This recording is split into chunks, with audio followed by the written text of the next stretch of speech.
talk about periodic functions. Um, Periodic functions are things that have patterns that repeat um, the exact same pattern over and over again. Okay, so a lot of times they use something like a wave, right? And that's why they refer to these things as waves. They tend to be almost identical. Okay, so this one is talking about someone bouncing a tennis ball with their racket using the same force. Okay, and they gave us our independent and dependent variables. Dependent was height of ball, independent was time. Okay, so let's say we're going to build this. I'll do a little graph here. We have our x and our y. Well, x is time, okay? And y is the height of the ball. So we're going to try to recreate this idea. Okay, so we assume that the ball's going to start, our time's going to start on the racket, then the ball's going to bounce up to a peak and then come back down. And maybe this process, we're just going to say, takes every 2 seconds. Okay, so it repeats, and assuming, oh, that was kind of poorly done.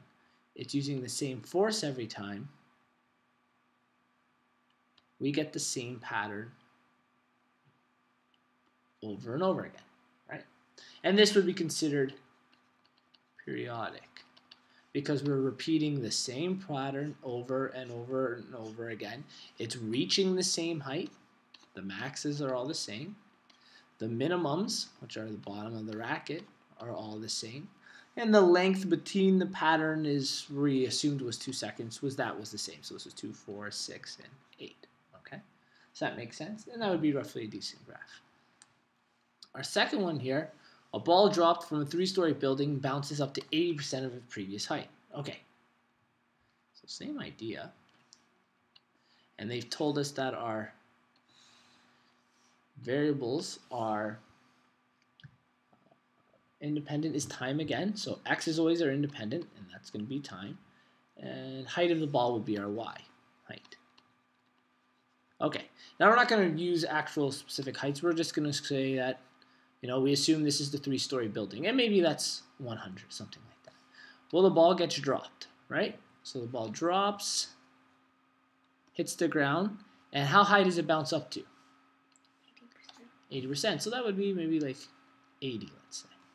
Okay, so then the ball bounces up to 80 and comes back down. Okay, now where's it going to bounce to?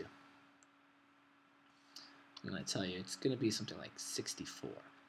Okay, so not quite as high, and then not quite as high again. It's always going to be 80%.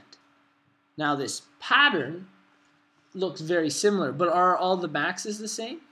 No, we have one specific max. Now the minimums are all the same, right?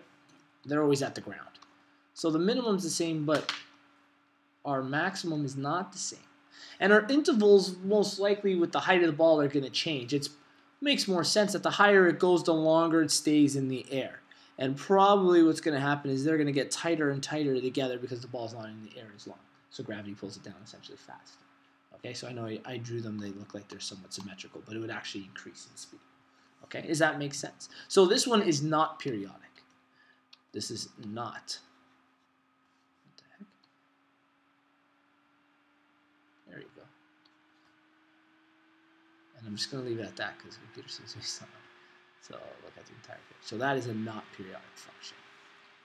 Okay, our third example here is a police cruiser staying in one spot with its siren on. So independent is time, and our dependent is actually intensity of light. Intensity of light. Okay, so we got to make a couple assumptions here. Let's go on the assumption that the bottom here, 0, is I can't see the light, and then maybe 10 being a value, being I'm looking directly in the light. Okay, let's assume when the siren turns on, I can't see it. It's facing the other way. So, you know, like a siren, if it's hard to draw in 2 dimensions, but if here's our siren, we'll say that the light, I don't know if you can see yellow here, the light is going the other way. And then as the light comes around, right, I guess I should do those in red because it'd be a red siren. Could you also say, like, I guess it will make a periodic graph. Could you also find it out by like the sound of the siren that constantly repeats itself? Okay, yeah, that's another idea of thinking of it like that. Now they're talking specifically of the light. So let's think of the idea like if it starts away there, I can't see the light, right? And then as it starts to come around to where I am, the light becomes more and more intense, right? And then at this point, have you ever looked at a siren? It's extremely intense. I'm looking directly in the light, and then it goes away again to the point where I can't see it. And then it repeats that pattern. So intensity of light, if we're assuming it starts at 0, it gets more and more and more intense until I'm looking directly in the light, and then it goes away. Okay? And then after it goes away, it repeats that pattern because it's a circular pattern, this siren, right? So it's constantly coming back in. So this siren is periodic, right? And the intensity of light, the max is when I'm looking directly in the light, the minimum being when I don't see the light at all. And because sirens don't speed up and slow down, they keep the same time pattern. It keeps the same period of this function, okay?